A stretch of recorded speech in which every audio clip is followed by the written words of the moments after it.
Gott att kunna vara här i morgon. Det är det gott.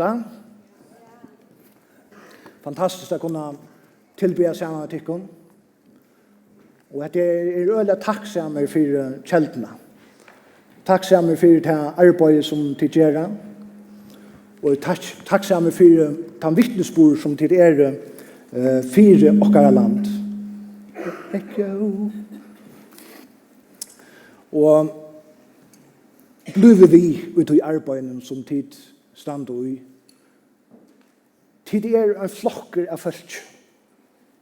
Tid en ånd som har arbeidet sammen. For at visjonen vi har samkommet skal velja taka rådafest, eller velja taka fastatøker i okkara land. Det krever at tid standa sammen vid lorslene. Det krever at de flyter til kunne i øynløyga. Vi vet at Pauli hever tå som øynløyga, og hva en tøytning det hever for tikkene i tøyene som de kommer og ganger i. Men det er utrolig områdende at de er forbøn for lorslene og for hver i nøren. Det er områdende til verja hver annan og holde håndene over hver nøren og ta seg vel om hver annan. Ølige områdende. Vi har så kjøtt, jeg vet det fra meg selv. Vi har så reelle kjøtt for uten gløyebreit, her man kanskje teker det nøyelige fram. Det fettler også så latt. Men vi må minnes til det at deia og liv hever tungene valgte så innom. Ja? Deia og liv. Og kan lese av det øyne, til vi sikning hins rattvisa er staveren røysest. Tog må vi tala liv.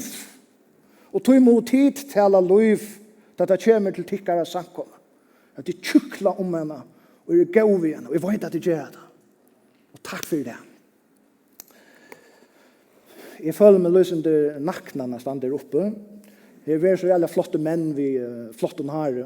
Nå sitter bjørkfinner ikke. Jeg er særlig begeistret av bjørkfinner her. Jeg har sånn underloda kjenslig. Så nå er jeg bare nødt til å finne meg sjekk i stedet for. Så at jeg kan ha ekstra gang på. Altså, det fann jeg til nå at man må jo ha sett meg inn i sjekk. Så her er alt mulig. Og jeg fann til at man kan kjøpe sånn harbuster. Og jeg finner tips om man kan genge til frisørøys. Så jeg kan kanskje for eksempel genge til frisørøys. Ja, fantastisk. Og vi har hørt om skipslakk og harlakt, men ja, nå har vi også hørt om sjekklakk. Ja, det er ønsket at de kan prøve. Det er alt med å prøve. Ja, jeg var ikke kjørlig. Men jeg halte det også noen bøybels vi øynløyga og sjekk. Halte det ikke det? Ja, det er først livet øynløyga til som oljan renner ned i sjekkarens. Så eldste reie, det er ikke bare pratgårdet til livåret, ja.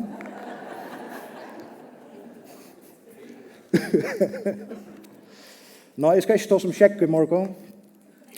Jeg atleier ta seg om et evne. Pauli, han ber meg ta seg kanskje om løsninger av hoyra rødd Guðs. Og det er veldig størst evne. Og jeg har vært holdt vidt av, jeg var ikke skusslunsj i Karis. Det ble nesten tråkt av meg nå. At det tar seg om et evne. Det er fytlig nekk vi mun løyve. Og da jeg begynte i disse feriene at skulle fære et undervis og skrive om at høyra rødd Guðs, da hukser jeg først og fremst om det profetiske. Og jeg har en sånn tanke om at bøtjen, som jeg skriver, nå sier jeg ganske for nekk, det som jeg skriver i underviset, skulle det handle om de profetiske tjenestene. Hvordan profeterer du, og så videre. Men som jeg får av disse røysene, så börjar jag god att leda några andra ting upp för mig. Här han visste mig ära sannleikar och ära dybder av hesum som vi kallar ofta det profetiska. Det profetiska är inte först och främst att vi skulle bara profetera över folk, men är först och främst att vi löja folk åter till färger. Her er det å si amen. Jeg vil løye folk atter til at høyra rødd Guðs. At høyra rødd færsens. Så vi vet kunne hoyra rødd Guðs. Öll kunne hoyra rødd Guðs. Men det som det krever til det er vi færre inn i et dyp.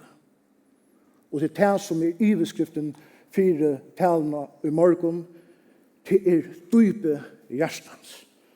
Og det er det som vi leser Guds ord sammen. Vi leser fra åretøkene 20 og vers 5. Åretøkene 25. Og her leser vi såleis at ra og hjärsta mansens det djup vøtt. Men viti og mæver drever teg opp. Ra og hjärsta mansens. Det det djup ra og i okkara løyven sleva eller dryppa i det. Kjøtja.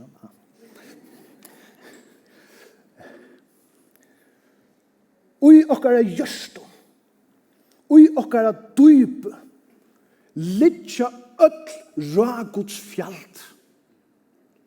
Alt det som vi krevja og hava bruk fyrir at liva i okkara andaløyliga løyve, okkara tøymeliga løyve, litja ui dype okkara. Men det som vi tørva og som vi ofta gløyma, det stuja inn i dype og dria det fram. Vi færa til dratjøvarar, vi færa i bøker, tenk vi brukar 1000 av oss visa kronen til salarrøkt eller salarfrøye og så vi nå til ikke skaftet om tingene og vi skulle bli vi å bruke disse anbøyene til de områdene. Men det ett anbøy som mer viktig enn ødel her i anbøyene og til det vi fer inn i dype. Vi fer inn her som færre sjølver bor i okken. Vi som noen høyla i anda og lærer okken at lusta etter hva han sier. Til kjenner kanskje kjenta hansbedringen til Karste. Det Karste sier hese kjente årene kognito ergo sum. I hukse tui eri. I hukse tui eri. Og det viser seg at öll den vesterländska undervisningen og læran byggt på okkara vit, okkara sinn. Onkurs vegna halda vi til at vi veksa og bli klokare, så kunne vi løysa tingene. Og til verre så det såleis og vi færre og holdt vi skriftene. Vi leser skriftene mer for å vite noe, og i stedet for at det tala inn i dyp i okkara. For skriften selv ikke livant. Men han livande som skriften tar seg om. Det livande i år Guds. Til moner at du livande i åren og til skriva i åren. Og til skriva i året bæra livande ta og vi leta han kvile mittel okkara og leta høyle andan tåsa inn i okkara liv så hans kraft kan forløysast i okkara. Tui det skriften ikke tåsar om vite, men om hjärsta. Den vestesländska läraren har sagt at til vite, til undervisningen som brøyter heimen. Og vi sier at alt okkar skolasamfellet, alt byggt opp nesten av tog. Vi kjenner det. Utbygging og så vi byggt opp av det. Men vi ikke det som vi tog seg. Vi skulle heldig brøyta hessa strofna til amo ergo sum. Amo messer at elska, kærløy, det som vi elska, det jo vidt. Det som vi elska, det jo vidt. Og kærløy vil driven fra kvarjon, fra hjertan. Ta Bibelen tåsar om hjärsta. Så tåsar han om ikke bare om seg her underlige vesterländske eller moderne fjagete kjenslenar av forelskelse og Hollywood eller og i romanen som vi leser. Ta i skriften, ta vi fer inn i hebreiska høytspetje, så det høldar menneska. Vi ødlund tog som vi heva.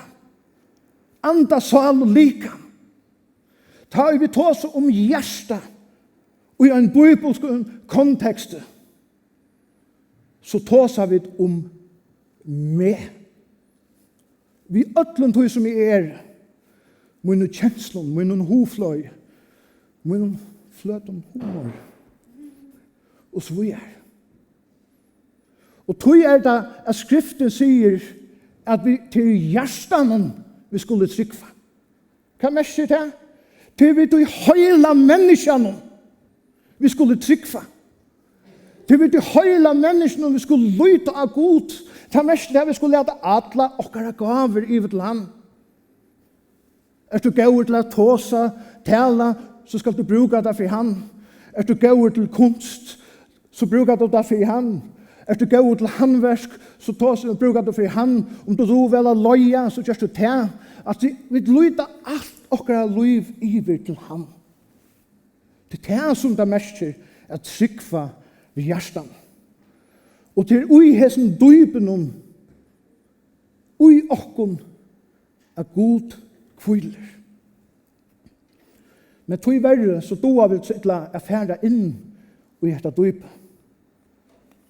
Tog vi det ikke undervist. Affæra inn i dyp.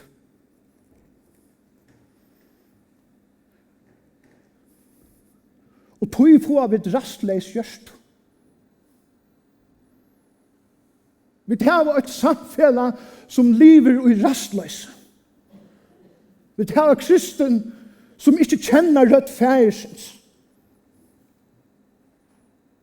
Men det var løyere som ikke høyrer rødt Guds.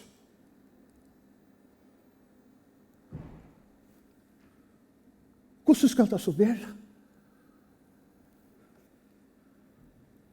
Og jeg vet ofte fra meg selv så det ære rødder som jeg tåsa inn i mitt liv.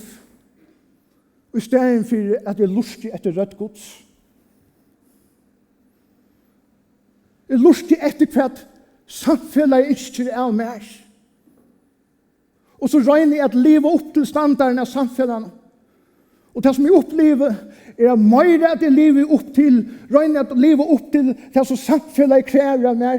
Mer vilste gjøres det. Mer rastløse gjøres det.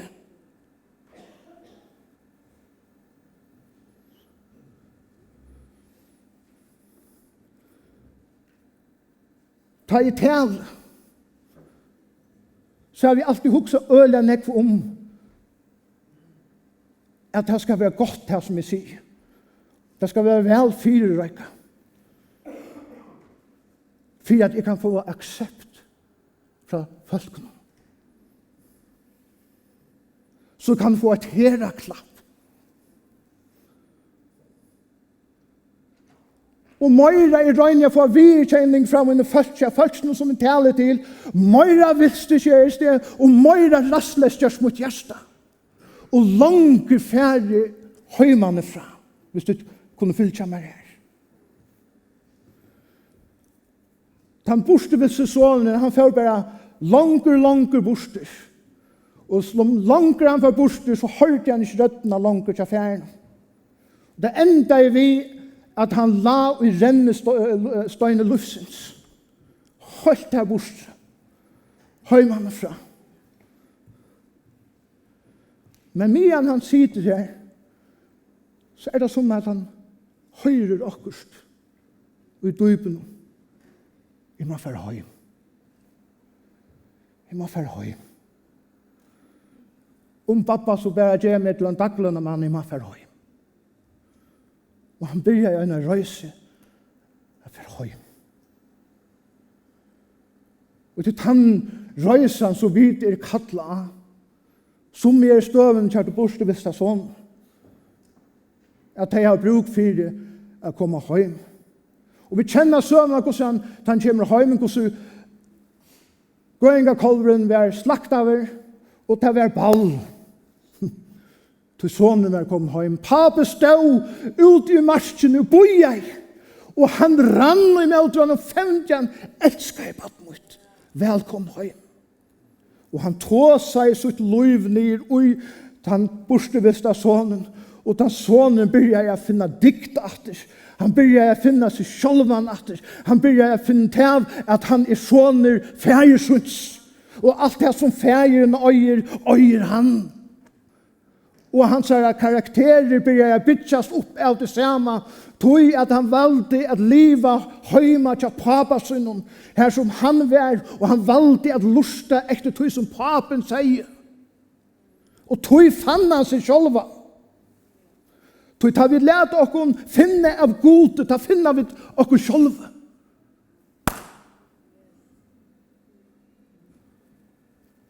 Ta ui vid læta okkur vera funnen av gode, finna vid okkur sjølva. Og så var det hint sånn. Jeg halte han lydst, mer han i det. Han arbeidde av gærne. Han sitter av, i pappa sin, og da er vi ute i marsjen nok sen. Men han kommer hjem henda dagen, ta henda varsla ned. Hva gjør det? Han gjør det spitter. Og lika som papen gikk ut i møter til yngre sånn, så gikk papen ut i møter til eldre sånn. Han sier, pappa,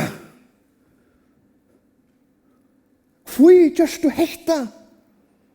Hvor gjør du ångan du slakta gøyngarkolven for meg? Hvor gjør du ångan du gjør mer enn den høyren som han fikk? Hans sonen, bodjemun, som ikke tog med å kalla bodja, som jeg vil være lekt ute, lekt boster. Han spilt okkar navn. Han vannmarst okkar. Hva sier papen? Jo. Men alt mutt har alltid vært tutt. Og ofte finner jeg med i støvene til de eldre sånne. Hardt arbeidende. Sluter med sunder for samkomna, rødje Guds. Røyne at liva så godt som mulig, som selv om jeg klarer det i røver ikke. Røyne strevest. Røyne har en moralsk karakter som øyelig vøyker. Røyne at lese skriftene. Røyne at granska. Men meira som jeg finner meg i hans nær, meira borste vil styrere. Hvor tog jeg røyne å finne aksept og tog som jeg gjør for feiren. I stedet for å finne og aksept og tog som feiren sier vi meg. At det er en øyelig måned. Og det her som vi så ofte enda. Vi enda ut i tog at vi røyne at taknas feiren for i tog som vi gjør. I stedet for og i tog som han sier. Vi skal omdale litt, men vereløyden at hatt det støvende til nekvene av okken i dagsens samfunn. Vi gjør okken ikke tog. At sette okken nye og lade god tale og sier du er elskaver. Du er høylaver. Du er mot baden. Jeg elsker det. Og det gjør det samme hvordan lengt bort du først. Eller det gjør det samme hvordan hardt du arbeider. Og selv om du kikser opp til en arbeid til som gjør, så er du stadig sånn min. Mitt arbeid av marsjene brøytest. Ta jeg gjør det tog jeg gjør det til papen elsker meg. Jeg gjør det ikke for at være elskaver. Jeg gjør det at jeg elsker. Hatt du måner med den høylagt liv og lovlære. Du måner at jeg gjør det, ikke for jeg vil elsker, men tog at jeg elsker. Og til alt måner. Du tar kvila vidt. Da vi får komme hjem etter en straunande, så kommer vi hjem, og om alle gøringer kaller han i heimen og slakter, så det bare et sted som vi ikke ser dere. Og til tja okkara pappa. Og bare oppleve han sier godt. Det fantastiske godt du gjørst. Takk fyri det som du gjørst. Augustin sier, du skapa okkon til din skjolds. Og hjärsta okkara kvuldarlest til det kviler ut her. Vi leste øynene for det tredje. Du skapa okkon til din skjolds. Og hjärsta okkara kvuldarlest til det kviler ut her. Ikke fyrir vi kvila og i gode, får vi fri. Ikke fyrir vi finner til at vi bøtten Guds, som i elskar. Finner vi fri. Og det den profetiska tjänastan. Kalla folk Guds inn i templet, inn i det allra høylaste, inn for arsjen Guds, nira knøyen opp i hendene for man gjør. Og bare leta høyla andan, tala liv Guds færelses inn i okken. Men Guds gjør vi til. Kom han til dem han sløtt. Men verløgjen tid at vi ødel elsker okkurst. Og det som vi elsker det som vi tilbyr. Det som vi elsker det som vi tilbyr. Det handler ikke om du tilbyr eller ikke. Og det handler for oss om det er kristen eller ikke. Det handler ikke om vi tilbyr eller ikke. Du tilbyr. Vi skapa til at elska. Det vil si at vi skapa til at vi tilbyr. Tilbyr du tøyna utkjent, så det det som forfæder i tøyna hjärsta. Og det helder i tøyna hjärsta. Og det teker, det øytrar på et hjärsta. Og meira du gjørs bors ur til sjolven, ljótar i helder du det verst. Meira tøy du brukar pengar og på vækerløyka, meira øvnøkter eller øvnøkt gjørs du. Tilbyr du vita. Så det akkurat som en hunker og i mer av vita møys. Og bensje fyre at ikke vita møyra enn noen annar. Og røyne krekva mine avvidan om et øde som kanskje ikke kjennes nek til. Og et rastløse kommer i nøyme. Vi kunne tilby makt. Pengar. Til imes hvordan vi tilbyr. Og alt som vi som løslige samkommen som vi tilbyr ølja nekv til samkommen.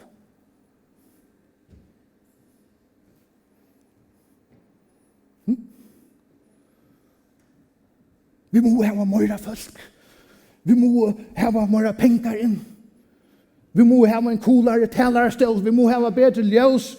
Vi må senda mer folk inn ut i tjeneste. Vi må skulle. Og meira man blir fløkt inn i etter, meira vilste gjørs man, og langere høyman framfor man. Det handler ikke om at det var en større samkommet, eller en luttla samkommet. Det handler om at vi er høyma til ferien og liva ut vilja feriesens.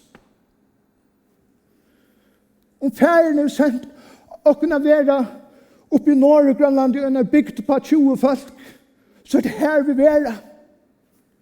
Det nevnt? Nei. Men hvor lov at det skal være nevnt? Hvor lov at det?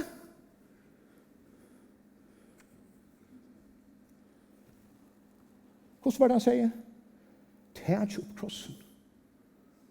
Og nok til deg selv.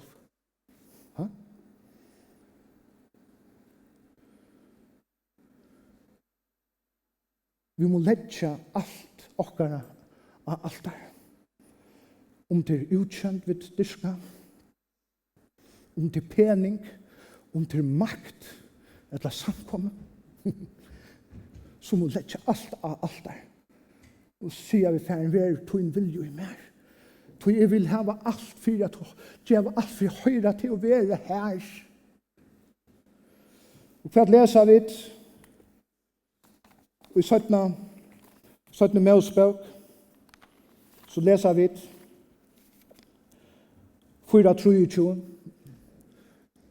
Så leser vi til at Gud ber Ursel fære ut i øyemarsjene at tilbe.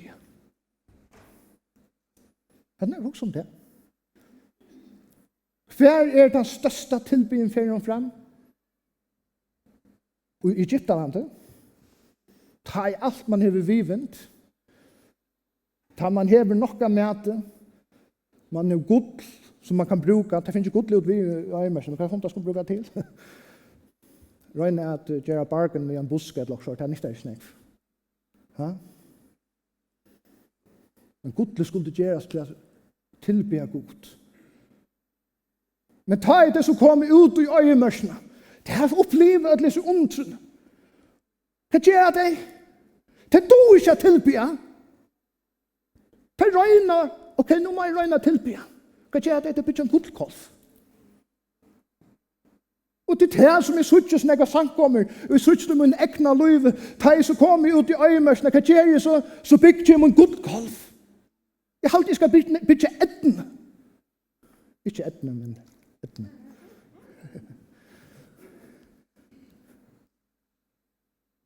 Og jeg opplevde atter og atter, så kommer gudkolven fram atter. Nei. Det skulle seta seg nyer vid fjallet og boja til god tale.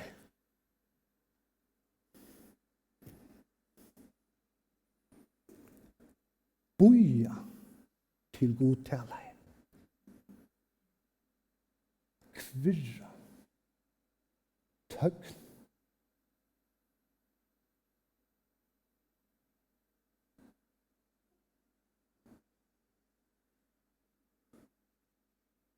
Men det var vi ikke tøy til, da. Det er ikke tøy til å boja. Vi må alt. Vi må. Og hva hender det? Jeg tror vi må sånn jeg, så knapt jeg så tar vi alt fremmende godkål. Så er det det som vi tilbyr.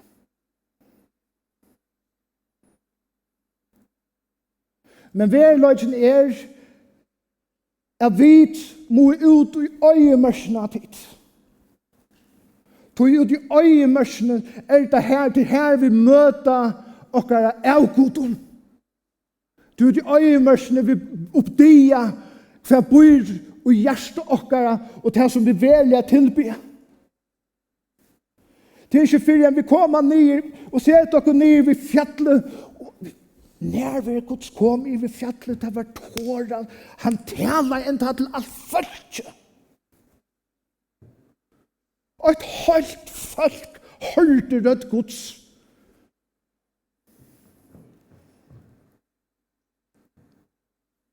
Vi må møte oss selv om tid. Og tog som vi dyrker. Og det som vi elsker. Og det må vi gjøre i hende Guds. Vi må tømme lommene for silveren og godlen. Og gjøre det i til god.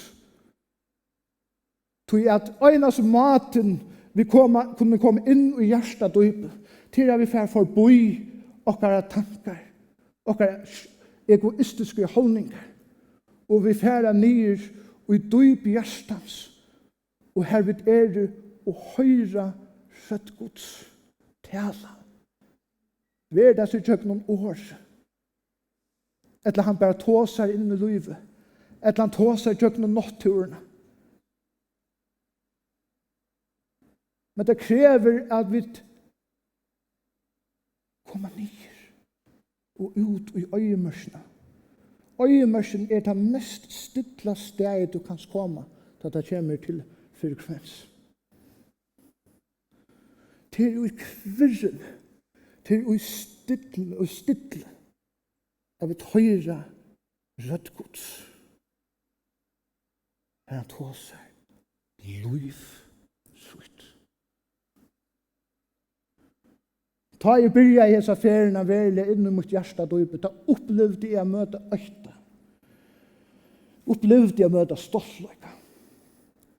Og alt som jeg ble mest overrasket av det var hvordan egoistiske bønner til meg var. Så jeg byrja jeg oppdia at da jeg ber om at samkomman skulle vekse, så var det ikke for ærna til gode, men for ærna til meg.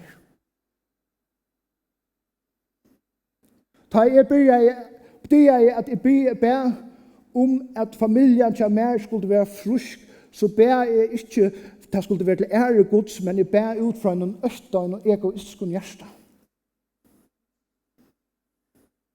Jeg ber, da jeg oppdager at jeg ber vi skulle søtte mer under og teken, så opplevde jeg til at jeg ber at vi skulle oppleve oss fantastisk. Vi mot med mer mun.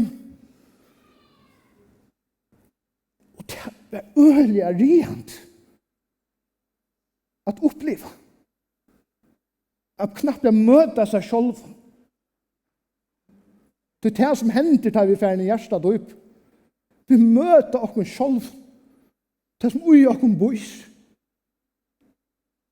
Alle lostene, alle egoistene. Hun forferdelig å møte. Vi skiljer vel og selv seg. Kan vi forattes til Egyptaland? Kom atter til Egyptaland. Og det ofte jeg gjør vi opp, og så kaster jeg alt ned i god. Jeg klarer ikke etter, og så ferdig jeg sted. Men så hører jeg seg røddene. Så sier jeg, kom hjem, kom. Jordan, viktig. Kom hjem. Så ferdig han fædrømmer. Han kan få en fædrømmer til mine kone. Til mine andalige fædre. Til imenske mater han fædrømmer. Etter at jeg set meg ned i år. Og i at jeg får frustrasjonen, så hører jeg seg røttene og sier, jeg elsker det. Jeg gav mitt liv for det. Ikke færre. Ikke renne til hans. Jeg vet da vel til herste vi har med, når jeg selv vil være.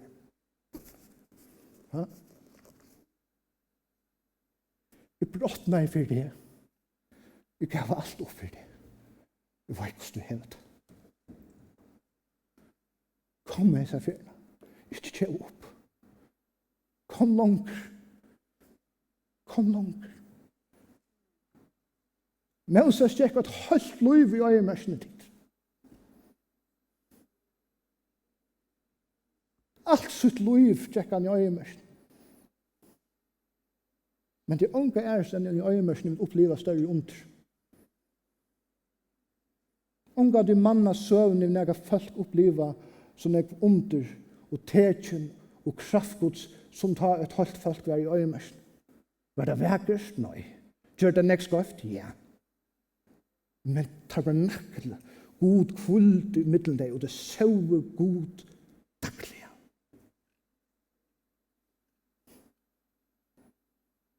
Hver du? Uten liv.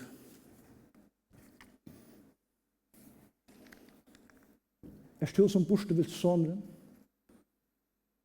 Eller du som den eldre sonen? Til vevn for oss ødel. Og som de skriftlært.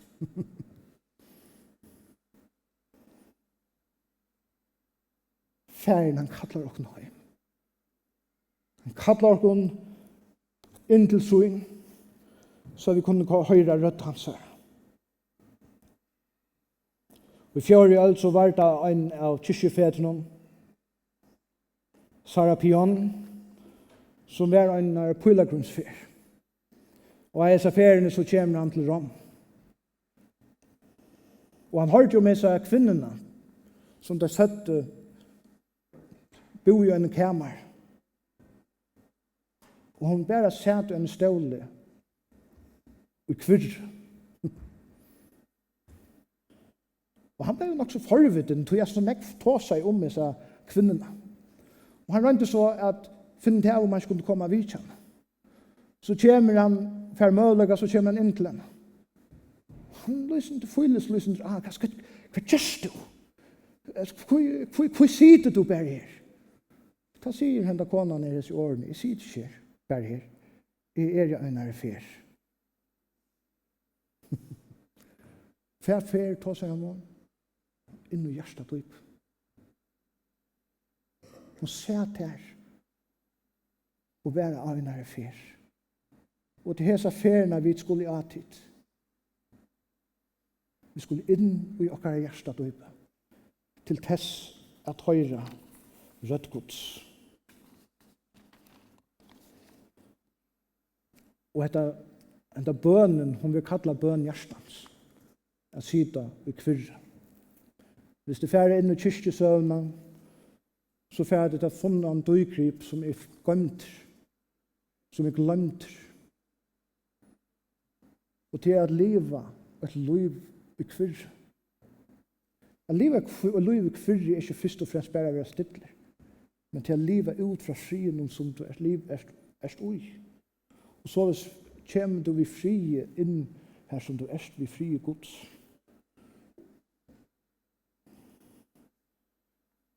Og Thomas Merton han sier endamålet vi bøn hjertans er først og fremst at søtja djupaste grunnene er samløk av okkara og god. Bøn hjertans, pøylagrunnsferien, inn i okkara hjertu er å finne okkara samløk og god. Tog tar vi finne okkara samløk og god, ta livet vidt et liv ut av tilbyen. Ta vi finna okkar samleika og i gode liva vid et liv og i tilbya. Ta veri hver sekund, hver løta og i tøynun liv og en tilbya. Om du er arbeidsplassen, eller du er en samkom, om du er ute i heven. Men vi finna okkar samleika som nekva ærestam. Men morgon så ønsker jeg kalla tikkun å komme hjem. Jeg kan, hva er det? Bare bruka 5-20 minutter. Her er ferdig å be at tikkun å komme hjem. Kom til tikkara samleika som er i god. Kom hjem til han som elsker deg. Ikke for å finne samløyka tikkere og en utbygging, eller en arbeid, eller en tjeneste og en samkommen her. Du er mer til røyna til, mer skøft tilbe tid, og mer skøft tilbe. La dere blåa til sannar tilbere. Som tilbyr ut fra døypen. Helt ut i innaste. Her som færen tåser sitt liv. Inn i Jakob. La dere lære at lukke av for et rødden. Og fære ut i øyemørsene. Så han sier liv kan flua ut kjøkken okkur. Og let okkur ikke bare være nøgt ved å sita ned ved syne av fjallene. Men let okkur være som Moses og Josva og inn og fjers og fære ned av fjallene. Holdt inn i dypet. Holdt opp av hatten her. Her så færen er. Men det mest vi må lade dere nå. Det mest er at vi må gjøre snæt. Ja, om det er det. Men det var ta i Adam og Eva levde i nærkjen løyka. At de frukt kunne renna innenfor asjen Guds. Vi må släppa hessen her figeblæsmentaliteten. Vi må släppa okkar økten. Vi må kjenne okkur som vi og vi må møte okkur som vi og ikke krekva okkur borster. Vi så opptidsen at krekva okkur borster atta fyrir tjeneste. Okkar etne. Vi må stå ut og se at det det. Men jeg elsker vi. Om jeg skal være i Norge, Grønland, i alt mitt liv, og tjena og en bygd, her kanskje 5 folk kommer i Guds tjeneste, for en sunnumorgun Guds og gjør det for det.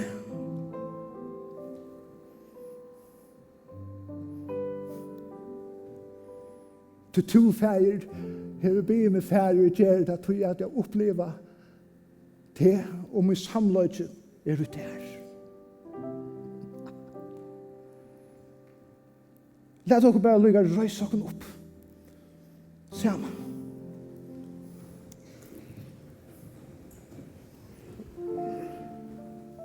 Lad dere gjørste opp.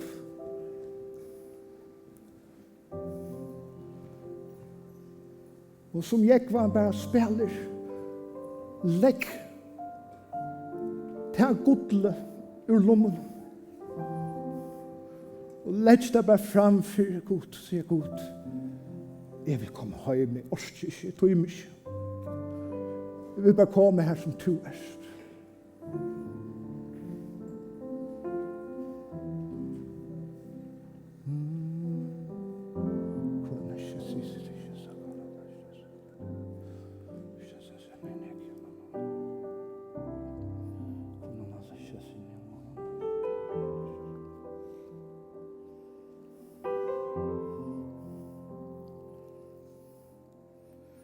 Twin grøying Jesus Kristus. Twin rødsan Jesus. Gud, vi står her bare. Akkurat som vi der. Og jeg ønsker å bære framfor det. Men vi vet at det er at du bare ikke kommer hjem. Og ferdig det som er bruk for at bære oss ta en bære til det hjem. Og lad henne rødt bare tala i rocken i Jesu navn.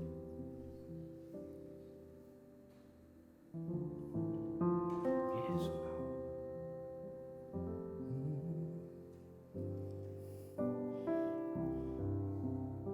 Ta vi oerløtje gentje, færre fjalla tindar, feres fram vid sjøarstrand, ta ikke langer høyrest og en ånd rødt hun taler vi med. Ta i solen ur dimma ser letter, for iver fjalla tindar, kvøldet setest og hev. Dævren takkar fyri tæt og gav, rødt hun taler vi med. Öll nátturan talar og vittnar te min god. At høyra hekta min lær. Ta skaparna verste mynda tøyna viser, veg mot hjärsta så hekta ta sær. Og i oar tuttle rødt tøyn teskar, og i vinsen soe høyrest, og i brim donen tåsar. Öll naturan hekta vittnar. Rødtøyn talar vi med. At det nærkant hugsa ta i vindane færa og ta til høyre don i fjöllene. Prøv lusta vid om du høyre rødt Guds. Ta du gonger fram vid sjøarstrandene og ta høyre Guds i havet spiller. Lær deg å lusta og sutja rødt og høyre rødt Guds. Ta du sider vid tunnum bøttenen. lær til å suttja god i tøymen, og lær god tala og tjøkken til det. God tåsar alla tøyna vi okkur. Alt kosmos høylagt. Det som manglar vi suttja da, og gjøre som Moses, og teka skekvarna av føtten, og letja okkur framafyrir som brennande busjen. Du god tåsar alla tøyna og alla stene. Vi må lete okkur nus. Så vi høyra. God lær du okkur med høyra tøyna. Jesu navn.